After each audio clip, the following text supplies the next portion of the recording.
नमस्कार, मैं हूं संतोष पाठक और एक बार फिर से आपका स्वागत करता हूं अपने YouTube प्लेटफॉर्म पर। और कुछ दिन पहले देश के जाने माने वरिष्ठ पत्रकार अजीत द्विवेदी जी ने जो कहा था, आज उनकी बात एक तरह से सच साबित होती हुई नजर आई है। तो एक बड़े मुद्दे पर चर्चा के लिए हमने फिर से अजीत जी को इनवाइट किया है। कौन सी बात उनकी सच साबित होती हुई नजर आ रही है और कुछ दिनों बाद कौन सा महासंग्राम पटना की सड़कों पर देखने को मिलेगा, इस पर विस्तार से चर्चा करेंगे। अजीत जी, हमारे साथ जुड़ने के लिए सबसे पहले तो हम आपका स्वागत करना चाहेंगे अपने YouTube प्लेटफॉर्म पर। बहुत बहुत धन्यवाद, बहुत बहुत धन्यवाद संतोष। दो तीन खबरें बिहार को लेकर फिर से चर्चा में चल रही है। कल राहुल गांधी का 8 जून को इंडिया गठबंधन की बैठक में दिया गया बयान, सीधे सीधे उन्होंने कहा कि नीतीश कुमार हमारी वजह से छोड़ के नहीं गए थे। यानी उन्होंने एक बड़ा इशारा कर दिया। उसके बाद वो एक बड़े अभियान की शुरुआत करते हैं, पटना जाने का प्लानिंग बना लेते हैं और संसद के मानसून सत्र शुरू होने से ठीक कुछ दिन पहले नीतीश कुमार भी पटना में होंगे। और इस बीच उपेंद्र कुशवाहा ने एक बड़ा ऐलान कर दिया है। सबसे पहले तो उपेंद्र कुशवाहा के साथ शुरू करेंगे, क्योंकि आपने पहले ही कह दिया था कि उपेंद्र कुशवाहा क्या करेंगे। तो राष्ट्रीय अध्यक्ष एक बार फिर से अपनी पार्टी के चुने गए हैं। और जो विलय की बात कही जा रही थी, आपने पहले भी कहा था कि नहीं करेंगे कतई विलय। अब क्या बड़ा ऐलान उपेंद्र कुशवाहा ने कर दिया है, जिससे बिहार की राजनीति में तो कई नए तरह के खेले का अंदेशा पैदा हो गया है। देखिए, अब हम लोग जो बात, आज दो तीन चीजें हैं। जैसे पहले प्रदेश का चुनाव उन्होंने कराया उपेंद्र कुशवाहा ने। एक तो चुनाव आयोग की भी बाध्यता होती है कि पंजीकृत पार्टियों को अपना चुनाव करा करके, कमेटी बना करके ये सब देना होता है चुनाव आयोग को। और आज राष्ट्रीय अध्यक्ष का चुनाव हुआ, राष्ट्रीय कार्यकारिणी का चुनाव हुआ, जिसमें वो अध्यक्ष चुने गए और बिहार में उन्होंने आलोक सिंह को अध्यक्ष बनाया। ये देखिए कितनी सिमिलरिटी है कई बातों की। मतलब आज जो चीजें हुई हैं उन पर हम लोग चर्चा करेंगे, लेकिन सिमिलरिटी देखिए। नीतीश कुमार ने कितने दिनों तक वशिष्ठ नारायण सिंह को प्रदेश अध्यक्ष बना करके रखा, या लालू प्रसाद ने कितने दिनों तक जगदानंद सिंह को प्रदेश अध्यक्ष बना करके रखा। तो ये जैसे बड़ी पार्टियां, बिहार की जो बड़ी पार्टियां करती रही हैं, जिस तरह से अपना सामंजस्य बनाने की कोशिश करती रहती हैं, एकदम वैसी ही कोशिश उपेंद्र कुशवाहा ने की है आलोक सिंह को प्रदेश अध्यक्ष बना करके, और स्वयं यहाँ वो राष्ट्रीय अध्यक्ष बने। अब इन दोनों का, ये राजपूत और कोयरी कुशवाहा का मतलब जो एक समीकरण है, वो उस इलाके के लिए सबसे महत्वपूर्ण समीकरण है। जो इलाका सबसे वल्नरेबल है एनडीए के लिए। एनडीए को अगर कहीं से झटका लगता है तो वो शाहबाद में लगता है, भोजपुर के इलाके में लगता है। और वहीं अभी भी आप देखिए, इस बार भी हम लोग चर्चा कर रहे थे कि वहीं हारे हैं ये लोग। मतलब चाहे आरा हारे, बक्सर हारे, औरंगाबाद हारे, जहानाबाद हारे, वो इलाका जो मगध का या शाहबाद का, उस इलाके से उन्होंने प्रदेश अध्यक्ष चुना आलोक सिंह को, एक मजबूत नेता को, और खुद अभी प्रदेश राष्ट्रीय अध्यक्ष बने। तो उन्होंने एक समीकरण बनाया है, एक राजपूत का कोयरी का समीकरण बनाया है, शाहबाद का समीकरण बनाया है। देखिए, पवन सिंह को एमएलसी बनाने का जो एनडीए का दाव था, उसको बैलेंस करना था, उन्होंने बैलेंस किया हुआ है। पवन सिंह अगर राजपूत समाज के एक मजबूत आदमी है, लोकप्रिय आदमी है, तो वहां आलोक सिंह भी उतने ही मजबूत हैं। आलोक सिंह के भाई भी भाई एमएलसी हैं भारतीय जनता पार्टी।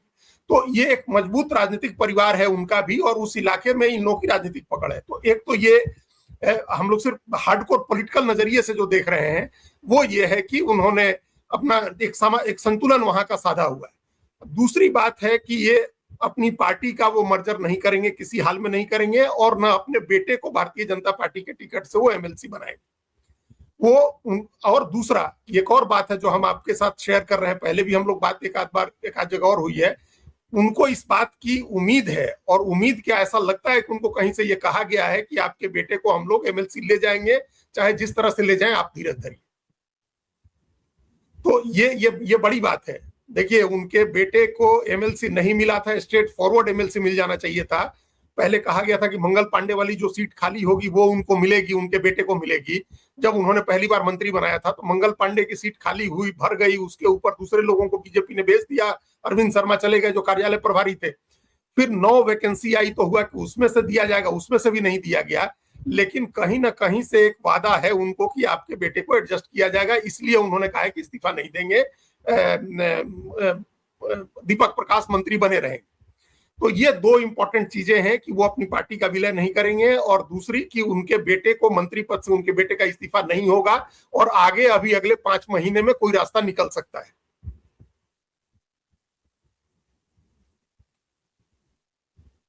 संतोष जी। नहीं अजीत जी, आपने एक बात बिल्कुल सही कही, और आपने पहले ही कह दिया था कि कम से कम वो अपनी पार्टी का विलय जो है वो नहीं करेंगे, ना भारतीय जनता पार्टी में करेंगे, ना जेडीयू में करेंगे। एक बड़ी दिलचस्प बात है, आपने कहा था कि वो पार्टियां बनाते हैं और संगठन खड़ा हो जाता है। बीजेपी भी कई बार पत्थर डाल के देखती है कि भैया नेता कितना उस पर रिएक्ट करता है।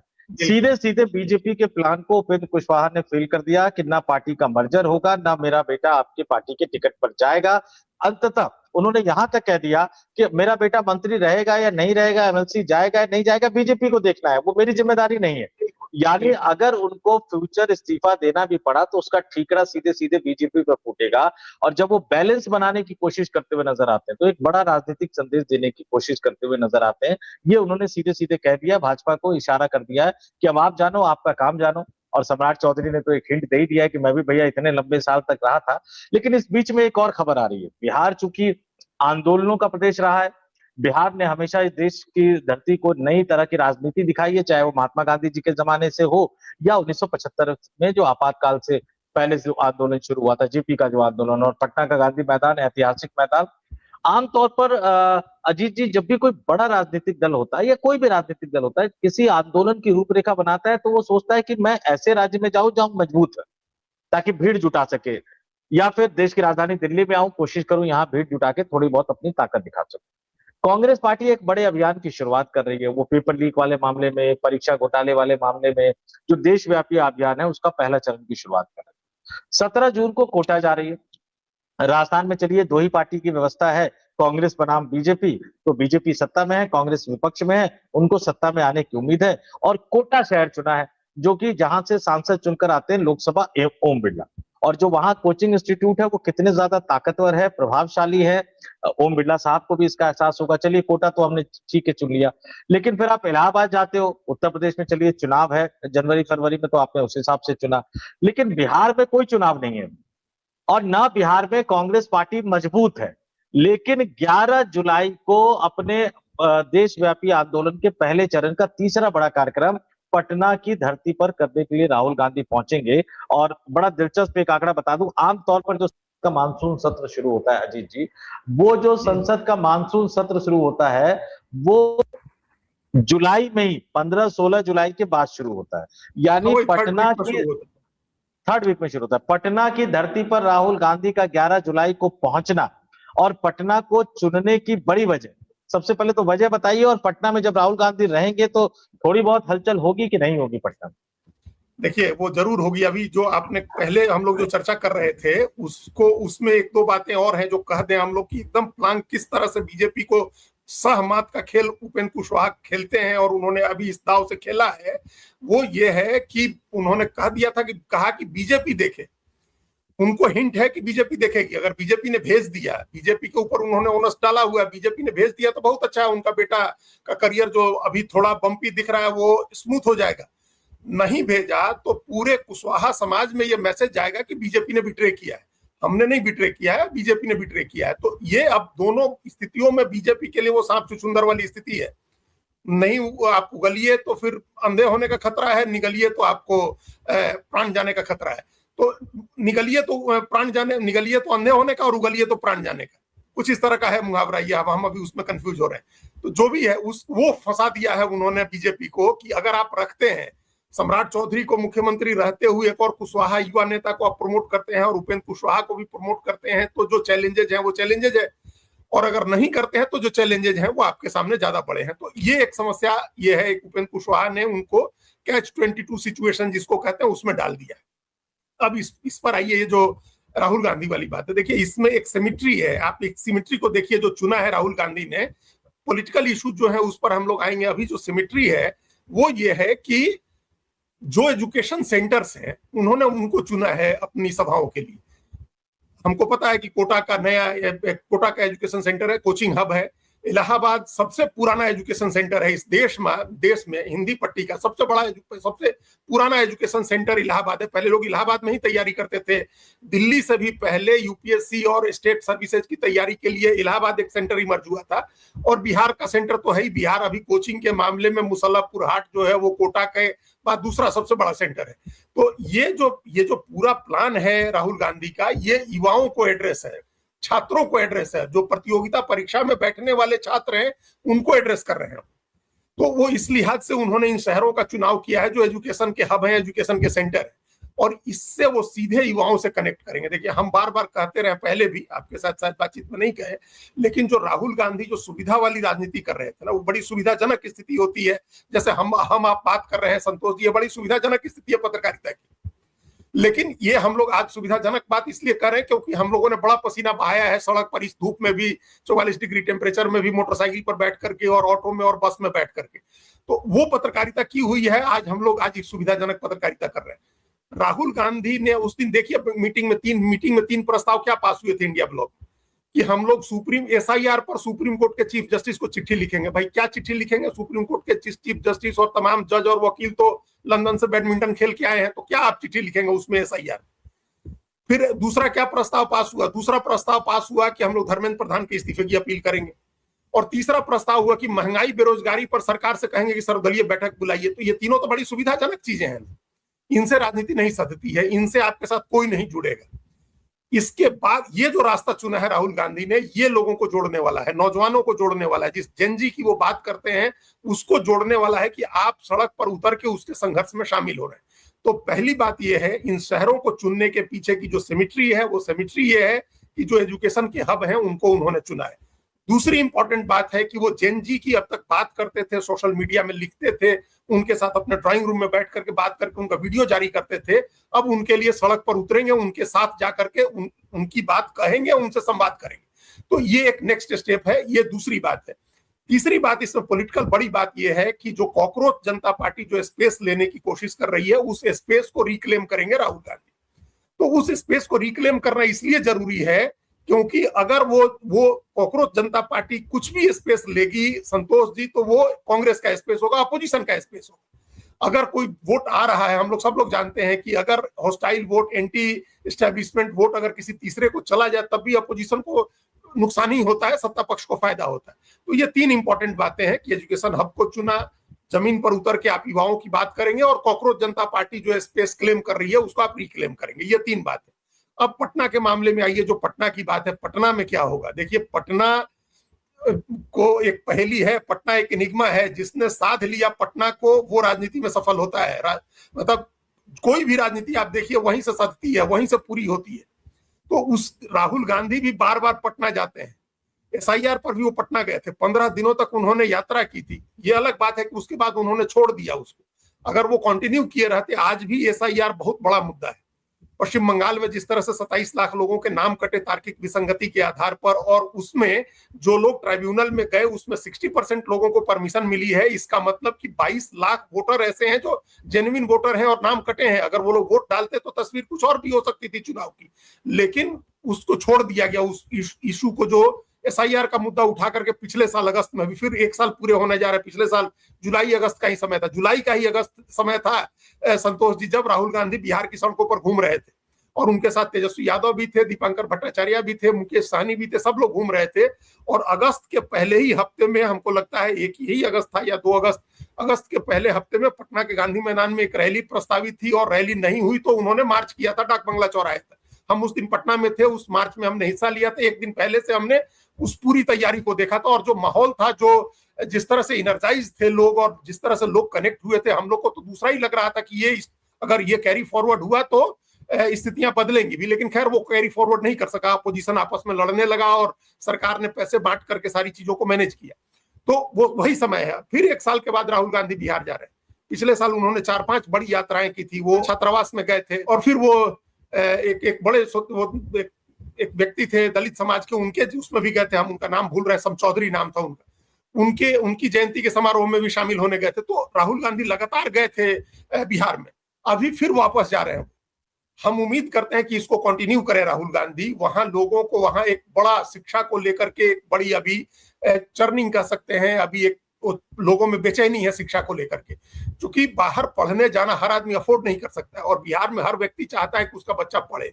तो पढ़ाई के लिए जो वहां भावना रही है, जो ज्ञान के प्रति आकांक्षा रही है, अगर उसको लेकर के वो नौजवानों को वहां जोड़ते हैं, उनको भरोसा दिलाते हैं कि कांग्रेस उनके साथ खड़ी होगी, तो उसका उनको लाभ मिलेगा। और दूसरा काम उनको करना चाहिए है कि जो दरार आई हुई है अपोजिशन के बीच में, उसको भरने का काम करें वहां जाकर के। तेजस्वी यादव के साथ चुनाव के पहले से कटुता बनी थी, और वो कटुता नहीं होती अगर राहुल गांधी ने एफर्ट करके बातचीत कर ली होती। देखिए, कृष्णा अलावरू बात कर रहे हैं या राजेश राम बात कर रहे हैं, इससे बात नहीं बन सकती है। पहले हमेशा लालू यादव के साथ गांधी परिवार डायरेक्ट बात करता था, सोनिया गांधी बात करती थी लालू यादव से, राहुल गांधी भी तेजस्वी यादव के साथ बात करते थे। अब तो खान मार्केट का वो टाउन हॉल कैफे बंद हो गया जहां दोनों ने लंच किया था साथ में, अब तो वो बंद हो गया, लेकिन जब वो था तो राहुल गांधी का पसंदीदा था और वहां उन्होंने तेजस्वी यादव को लंच कराया था, तो दोनों साथ बैठते थे, बातें करते थे। तो अभी क्यों नहीं वो नए सिरे से आप क्यों नहीं ओपन कर सकते हैं चैनल बातचीत का? तो बातचीत का चैनल ओपन करें, दीपांकर भट्टाचार्य से बात करें, तेजस्वी यादव से बात करें, मुकेश सहनी को जोड़े, दूसरे भी लेफ्ट के लीडर हैं जो सिविल सोसाइटी के लोग हैं, जो एजुकेशन के लिए काम कर रहे हैं, वहां जो बच्चों के लिए लड़ाई लड़ रहे हैं, उन सबको कनेक्ट करिए और जोड़िए। देखिए, बिहार में चीजें बदल रही हैं, राहुल गांधी जाकर के वहां हलचल पैदा कर सकते हैं, तो वो करना चाहिए है, यूथ को मोबिलाइज करें वो, तो इसका उनको निश्चित रूप से लाभ मिलेगा। नहीं, आपने बिल्कुल सही कहा अजीत जी कि यूथ को मोबिलाइज करे तो निश्चित तौर पर लाभ मिलेगा, लेकिन एक बड़ी चीज कि कई बार आंदोलन वो शुरू करते हैं उसको कंटिन्यू नहीं रख पाते, अंतिम समय तक पहुंचना होता है, वो अंतिम परिणति तक उसको पहुंचा नहीं पाते। एक बड़ी और चीज है, कांग्रेस के नेता हालांकि आपसी बातचीत में कहते हैं कि राहुल गांधी अब इन सब चीजों से ऊपर उठ गए हैं, सीट और ये सब चीजों पे, तो मेरा तो सीधे कहना होता है कि लोकतंत्र है और लोकतंत्र में गिनती का अपना एक अलग महत्व है, और आप जितनी अच्छी बातें कर लीजिए, जब तक आपके पास सत्ता नहीं है उन अच्छी बातों को आप इंप्लीमेंट नहीं कर पाएंगे। तो सीट बंटवारे में आपको उतरना ही पड़ेगा। इस देश ने ये इतिहास ये देखा था कि कैसे सोनिया गांधी पैदल चलकर रामविलास पासवान के घर गई, और उस समय जो टूटी फूटी हिंदी बोलती थी, रोमन लिपि में लिखी हुई हिंदी, सोनिया गांधी की हिंदी अब तो उसके मुकाबले काफी अच्छी हो गई है, अटल बिहारी वाजपेयी जैसे दिग्गज नेता को सत्ता से हरा दिया था। और फिर हमने ये भी देखा था कि किस तरह से 2004 के लोकसभा चुनाव के बाद लालू यादव पहले नेता थे जिन्होंने कांग्रेस को सपोर्ट देने का ऐलान कर दिया था कि हम कांग्रेस को सपोर्ट देंगे, सोनिया गांधी को प्रधानमंत्री बनना चाहिए। आप सीट बंटवारे से ऊपर उठ के जो है इस बातें नहीं कर सकते, इस तरह की जो अचीव करना चाहते हो वो नहीं कर सकते। लेकिन एक बात और, जब ये राहुल गांधी कहते हैं कि एक साल में मोदी सरकार गिर जाएगी, तो एक साल में तो कोई चुनाव होना नहीं है, चुनाव तो 2029 में होना है।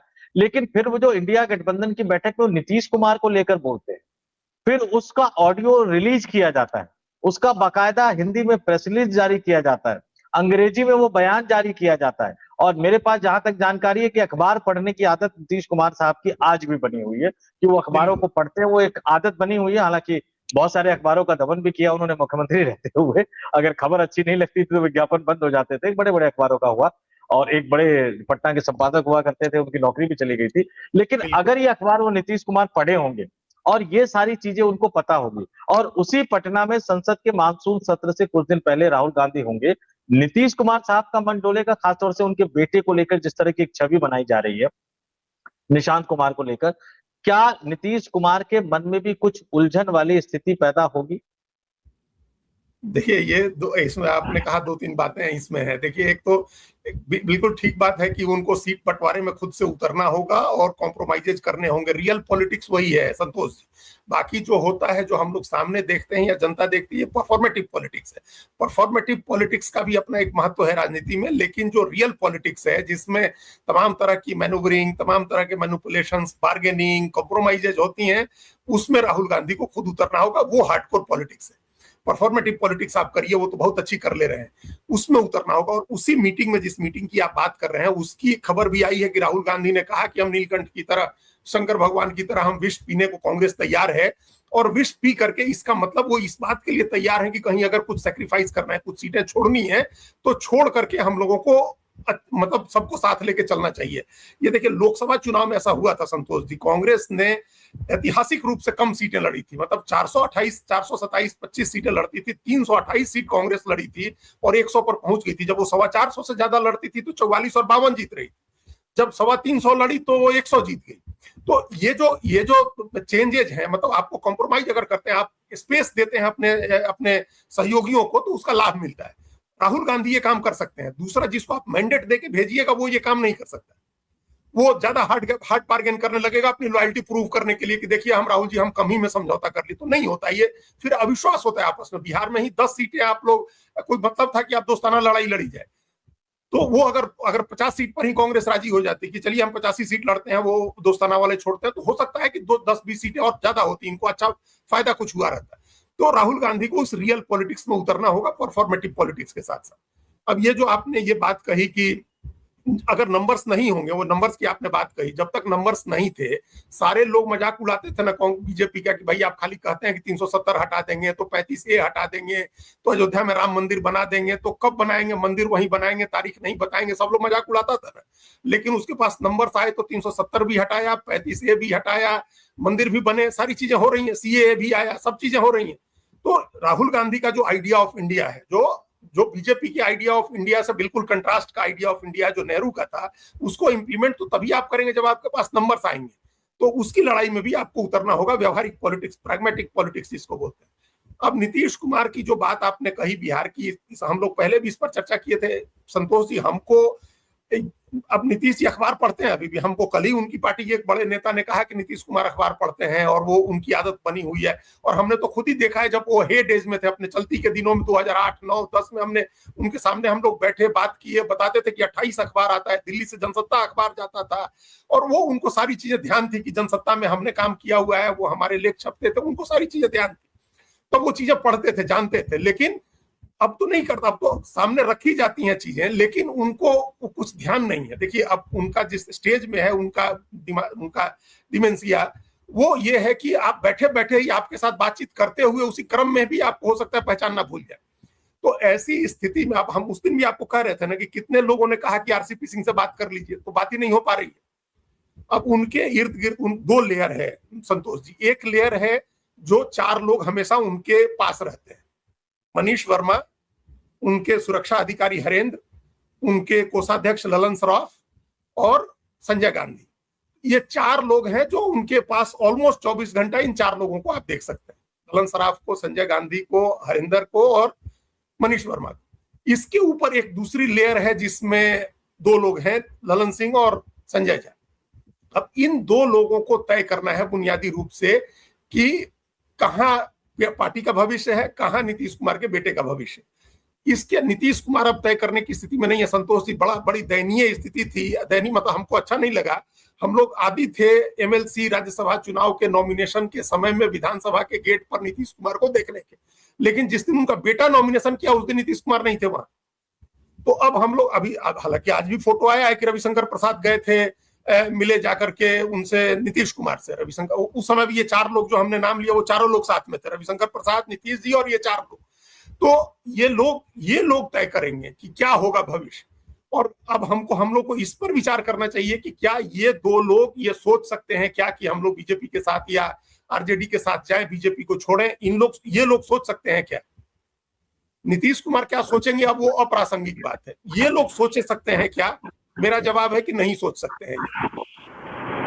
नहीं, बिल्कुल आपने सही कहा। और इस देश की राजनीति में निश्चित तौर पर आपने जिक्र किया, मैं तो 3 नेताओं का मानता हूं अजीत जी।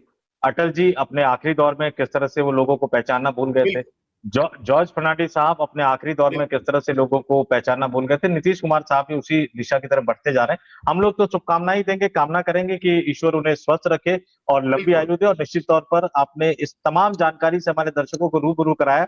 अब देखते हैं कि जैसे राहुल गांधी पटना जाते हैं उस दिन क्या होगा, और तेजस्वी यादव के साथ जो उनकी केमिस्ट्री है, जो लालू यादव और सोनिया गांधी की केमिस्ट्री थी, क्या वो राहुल गांधी और तेजस्वी यादव की केमिस्ट्री के रूप में बदल पाती, नहीं बदल पाती, इसका इंतजार रहेगा। आज हमारे साथ जुड़ने के लिए और इन तमाम महत्वपूर्ण जानकारियों को हमारे साथ साझा करने के लिए आपका बहुत बहुत धन्यवाद अजीत जी। धन्यवाद संतोष जी।